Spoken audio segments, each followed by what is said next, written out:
its last chance to free hostages. U.S.-South Korea kick off joint military drills.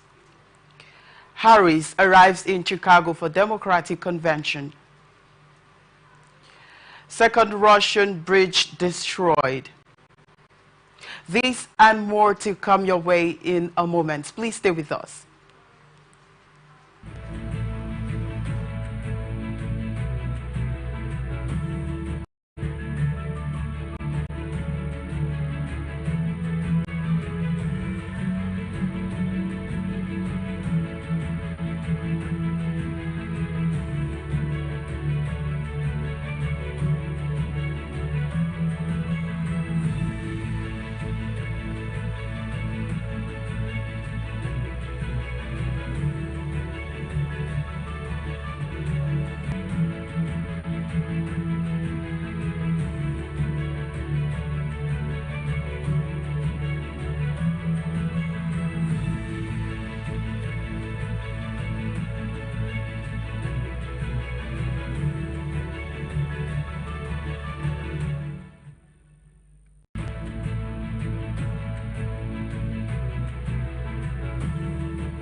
Now the news in details. We begin with Africa.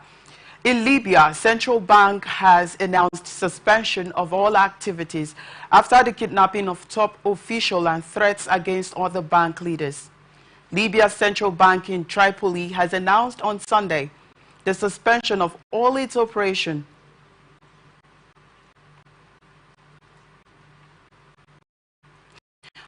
Highlighting that the bank would remain closed until one of its senior officials who was kidnapped is released.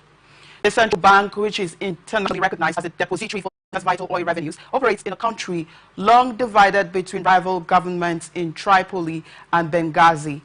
The bank revealed that Musab Muslim, head of its Treasury Department, was abducted by an unidentified group. In a statement, the bank condemned the use of lawless tactics by certain parties and expressed that other officials also face threats, leading to the decision to suspend operations until these actions are halted and the relevant authorities step in. Richard Nolan, the U.S. ambassador to Libya, had previously warned that any attempt to forcibly change the bank's leadership could lead to Libya losing access to international financial markets. Nolan had recently met with the bank's governor, Sadiq Kabir, to discuss the growing concerns over armed groups surrounding the bank's headquarters in Tripoli. The U.S. Embassy reported that Nolan emphasized the need for Libya's wealth distribution disputes to be resolved through transparent and inclusive negotiations aimed at creating a unified consensus-based budget.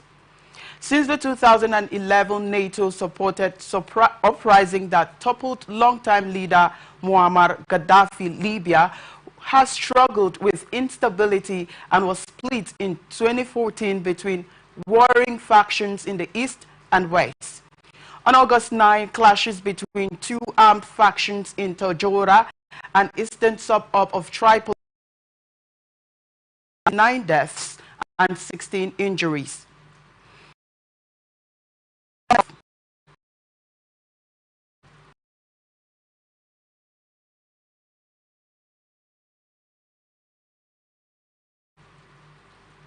The government of national unity in Tripoli, led by interim Prime Minister Abdullah Hamid al-Dabiba, was established in 2021 through a UN-backed process.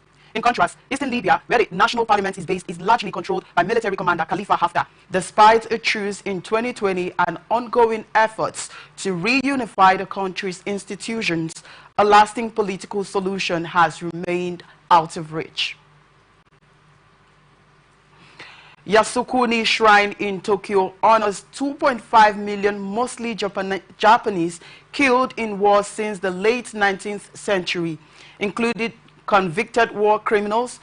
The Yasukuni Shrine in Tokyo honors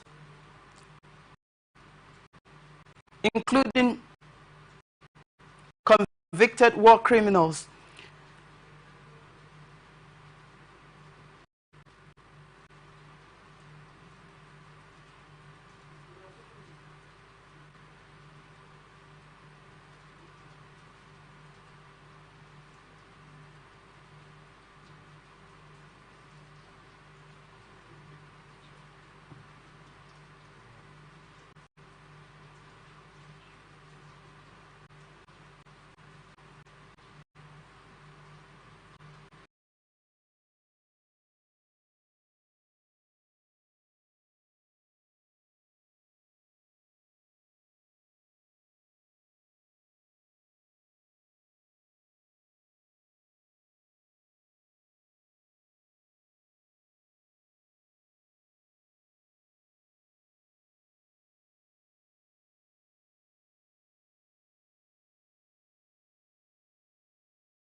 combat faced by the U.S. Navy since World War II.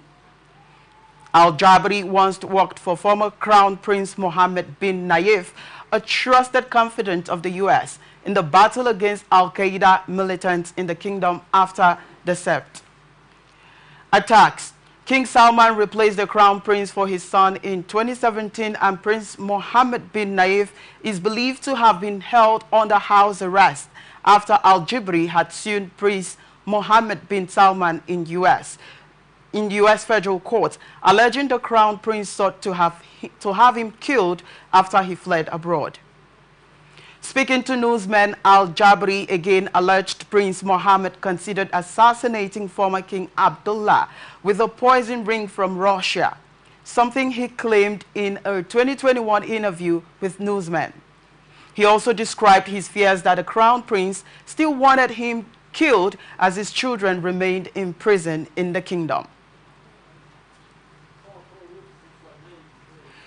U.S. Secretary of State Antony Blinken has said now is probably the best, maybe the last opportunity to secure a ceasefire and hostage release deal in Gaza. Mr. Blinken made his comments during a meeting with Israeli President Isaac Herzog on Monday during his 9th trip to the region since the war began in October. The U.S. has expressed optimism about a deal since talks resumed in Doha last week, but Hamas says suggestions of progress are an illusion, with differences said to include whether Israeli troops will be required to withdraw fully from Gaza, as Hamas insists. Mr. Blinken is expected to maintain pressure on Israeli Prime Minister Benjamin Netanyahu when they meet later on Monday. ATN learns that the current negotiations are based on a modified proposal presented by the U.S. aimed at bridging long-standing gaps between Israel and Hamas.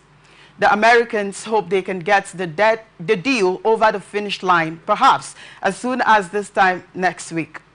But that level of optimism is not shared by the Israeli leadership or Hamas. Each accuses the other of obstinate cynicism and blocking a deal. In a statement on Sunday, Hamas accused Israeli Prime Minister Benjamin Netanyahu of putting obstacles in the way of an agreement and setting new conditions and demands with the aim of prolonging the war. Hamas source earlier told Saudi Arabia media that the proposal included the Israeli Defense Force maintaining a reduced presence along the Philadelphia corridor, a narrow strip of land along Gaza's southern border with Egypt.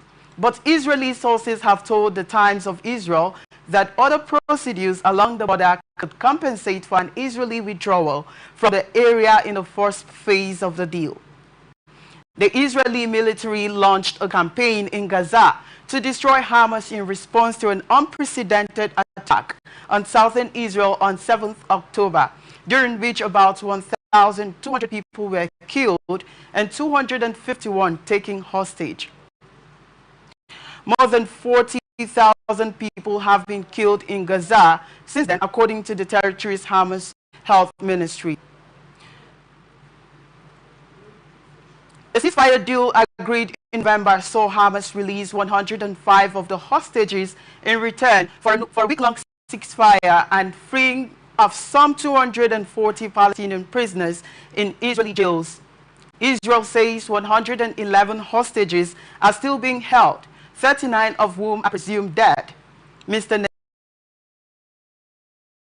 that complex negotiations were taking place to secure the return of hostages, but some principles needed to be upheld for Israel's security. He also accused Hamas of being obstinate in negotiations and called for further pressure to be applied on the militant group. A senior Hamas official told newsmen on Saturday that what they have received from the mediators is very disappointing. There has been no progress. It's possible public statements of defiance are mainly a negotiating tactic. But there's such significant enmity and distrust here that a week feels very optimistic for a breakthrough. And the U.S. pressure also has the timing of Washington's electoral politics in the background. It feels like the countdown clock for a deal is ticking. that beats faster for the Americans than it has been for the two sides in this agreement. The original deal outlined by President Biden based on Israel's 27 May proposal was to run in 3 phases. The first would include a full and complete ceasefire lasting 6 weeks, the withdrawal of Israeli forces from all populated areas of Gaza, and the exchange of some of the hostages, including women, the elderly, and the sick or wounded, for Palestinian prisoners held in Israel. The second phase would involve the release of all other living hostages and a permanent end to hostilities. The third would see the start of a major reconstruction plan for Gaza and the return of dead hostages remains. Meanwhile, the Hamas-run Health Authority in Gaza says Israeli airstrikes killed at least 21 people, including 6 children, on Sunday. The Israeli Defense Force said on Sunday it had destroyed rocket launchers used to hit Israel from the southern Gaza city of Khan Yunis, the scene of intense fighting in recent weeks, and killed 20 Palestinians.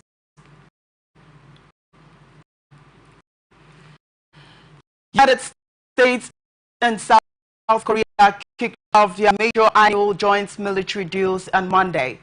Seoul said, with new exercises aimed at the nuclear-armed North, including fighting cyber attacks. The Ocean Freedom Shield exercise runs until August 29, with drills this year to reflect realistic threats across all domains, including from North Korean missiles and GPS jamming. Seoul's Joint Chiefs of Staff said the exercise will boost the Allies' capability and posture to deter and defend against weapons of mass destruction. The military added that this year's drills will involve about 19,000 South Korean troops participating by land, sea, and air, as well as in the cyber and space domains, according to the Defense Ministry, which declined to offer details of the U.S. participation. Pyongyang has floated thousands of trash-carrying balloons across the border in recent months and sought to jam South Korean GPS signals as part of its protest against balloons carrying anti-regime propaganda sent northwards by activists in the south. In Seoul, the city government will be simultaneously conducting civil defense exercises designed to better prepare for any further trash balloons, as well as North Korean drones attacks. U.S.-South Korea drills typically infuriate the North, which view them as rehearsals for invasion and has frequently conducted weapons tests in retaliation. Last year, North Korean state media warned the drills could trigger a thermonuclear war, launching a number of cruise missiles and ballistic missiles in protest. Kim Myung-soo, head of Seoul's Joint Chiefs of Staff, said last week that Pyongyang was likely to use the exercise as a pretext to conduct a deceitful and provocation. Kim also said to closely monitor and analyze the activities and retaliate immediately if the enemy provokes. Washington is Seoul's key security ally and stations about 28,500 troops in South Korea to protect it from its nuclear neighbor. The two countries have carried out joint exercises. The military said that the exercises will boost the allies' capability and posture to deter and defend against weapons of mass destruction. You're watching the international news on Atlantic Television Network. We'll be back after this short break. Please do stay tuned.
Harris as the party's nominee for November's election. Less than a month after his stunning withdrawal and Harris' astonishing ascent, Biden can expect a hero's send-off from many of the same people who helped push him out due to concerns about his age. The 81-year-old is expected to say that Harris, America's first female, protecting American democracy from Republican rival Donald Trump. Harris is set to briefly appear with her boss on stage for his primetime speech in a symbolic moment designed to show unity among Democrats over his succession. One hangover from his time in office, however, is a huge planned protest in Chicago against the Biden-Harris administration support for Israel's war against Hamas in Gaza. Biden said on Sunday that he felt good, real good about his speech after spending the weekend at the Camp David presidential retreat in rural Maryland, fine-tuning his address with top aides. Now, a lame duck single-term President Biden will be all too aware that his legacy hangs on whether Harris can go on to beat Trump, and that if she doesn't, many will blame him for clinging on so long. First Lady Jill Biden, 73 years old, a staunch defender of her husband, who was with him throughout the final stages of his fateful decision on July 21, will also take the stage in Chicago. However, there will undoubtedly be mixed emotions for the aging president, who has watched Harris chase down Trump in the polls and influence voters in a way he never managed during his time as a candidate. Harris has managed to turn the White House race on its head since Biden stepped aside, reaching out to young female and black voters who had switched up in the swing states of Pennsylvania, Michigan, and Wisconsin. In a speech on Sunday, Ms. Harris indirectly criticized her opponent, suggesting he was a coward whose politics focused on putting down rivals. A day earlier in the same state, Mr. Trump called his Democratic rival a lunatic and bragged that he was much better looking than her. Ms. Harris arrived in Chicago on Sunday ahead of the Democratic National Convention, where delegates will recognize her as a nominee for the 5th November election. The convention will culminate on Thursday with Ms. Harris giving a primetime speech after she formally accepts the party's nomination. Security around the venue is tight ahead of the 4-day event, with tens of thousands of pro-Palestinian protesters expected to rally in Chicago. 2024 election, thousands are set to gather in Chicago this week for the Democratic National Convention. It's a traditional dating back to the 1830s when a group of Democratic delegates supporting President Andrew Jackson gathered in Baltimore to nominate him for a second term. This year will look slightly different from others, as the Democratic Party has already officially nominated Vice President Kamala Harris in a virtual roll call after President Joe Biden dropped out of the race. The other Democratic National Convention traditions, including appearances from celebrities and memorable speeches from party leaders, will remain the same. Here is what to know. This year's convention is taking place at the United Center Arena in Chicago from Monday 19 August to Thursday 22 August.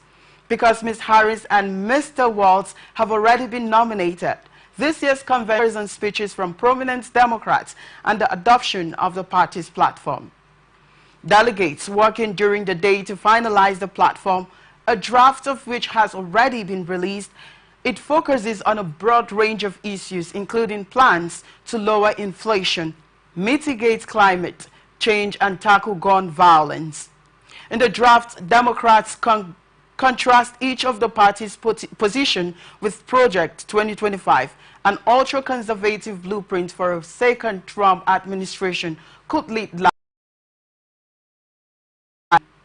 Trump has sought to distance himself from the project, though several of his allies were involved in writing it. Dozens of prominent Democrats and celebrities will be taking the stage in Chicago. President Biden will headline the convention on Monday night. The crowd would also hear from First Lady Jill Biden, Chicago Johnson, and other Democratic leaders. On Tuesday, former President Barack Obama is expected to deliver remarks. Illinois Governor J.B. Pritzker and Ms. Harris' husband, second gentleman Dov Emhoff, will also address the convention on Tuesday. Wednesday's lineup reportedly features former President Bill Clinton and former Speaker of the House Nancy Pelosi, among others. Ms. Harris' runmate, Minnesota Governor Tim Walz, will give the primetime speech that night after his nomination. The most important night of the convention is Thursday, when Vice President Harris will take to the stage. She will formally accept the presidential nomination and give a speech on the final night of the convention, dedicated for the future. Former Secretary of State Hillary Clinton, former First Lady Michelle Obama, Senate Majority Leader Chuck Schumer, and House Minority Leader Hakeem Jeffries will also take the stage at some point during the week. Famous politicians aren't the only ones who will make an appearance. The convention will also hear from several everyday Americans, including Trump voters. Around 50,000 people are expected to attend this year's convention in Chicago. These include thousands of delegates chosen by state Democratic parties, as well as superdelegates who are major elected officials. Notable members of the Democratic Party and some members of the Democratic National Committee. Thousands of others of the media will also be in attendance. It will be a star-studded convention with appearances from several celebrities. In 2020, actors Julia Louis-Dreyfus and Eva Longoria attended the convention, while Elizabeth Banks and American Ferrara appeared in 2016. Rumors have swirled about whether megastars Beyonce and Taylor Swift will attend this year, but neither has actually confirmed they will be there. Demonstrations are planned for outside the Democratic National Committee venue, many of which are centered around opposition to U.S. support of Israel's war in Gaza. Organizers have said as many as 10,000 people may come to march. Protesters have been fighting with the city of Chicago about where they can demonstrate. Members of the public can only attend the convention in person by becoming volunteers. Major TV networks will provide coverage of the speeches and events. Additionally, for the first time ever, the convention plans to offer vertical streams of the events on TikTok, Instagram, and YouTube, so viewers can watch on their phones.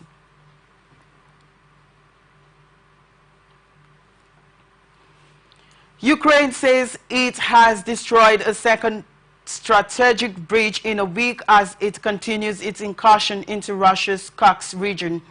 The Ukrainian military on Sunday released aerial footage of the strike on the bridge, reported to be over the same river in Zvano.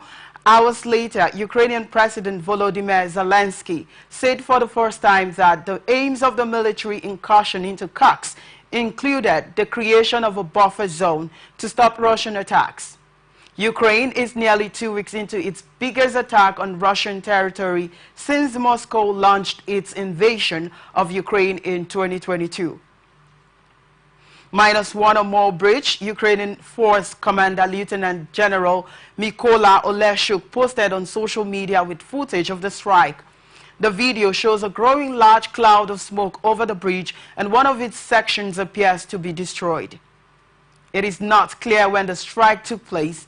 Earlier, military analysts had identified 3 bridges in the area used by Russia to supply its forces, and they say 2 had either been destroyed or seriously damaged, according to report.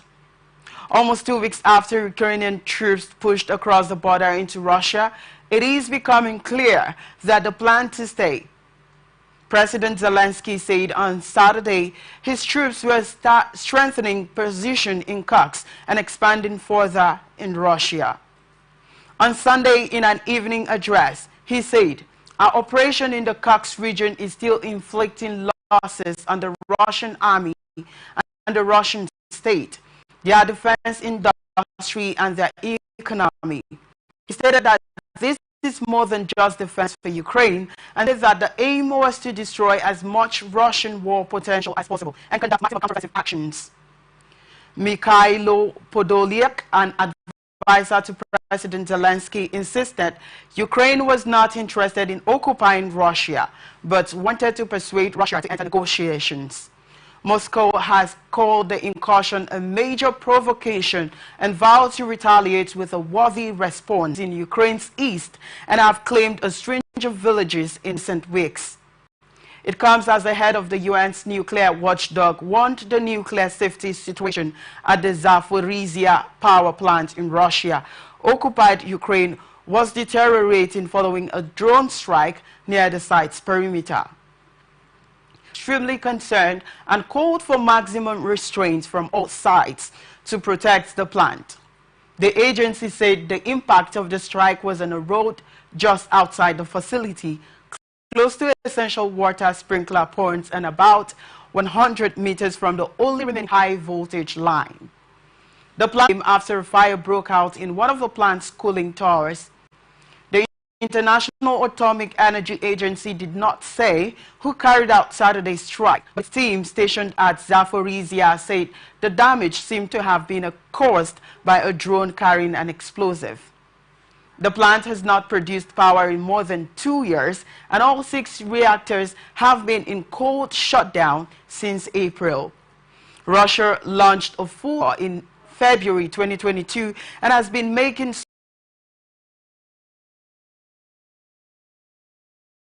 slow progress recently in seizing more territory in eastern Ukraine.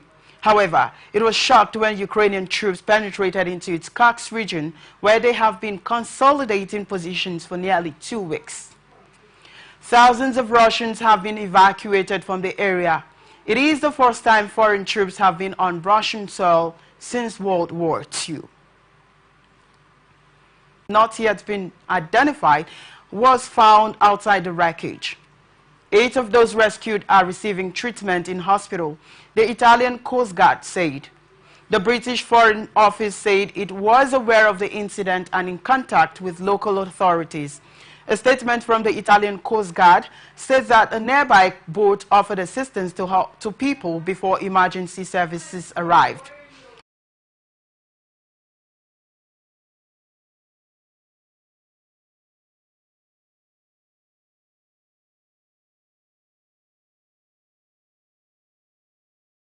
Actions as deeply concerning. In his internal memo, Mr. Delany said that he had been searching his mind for a circumstance where a photo capturing him in his post could ever be possible. He then explained that he believed he was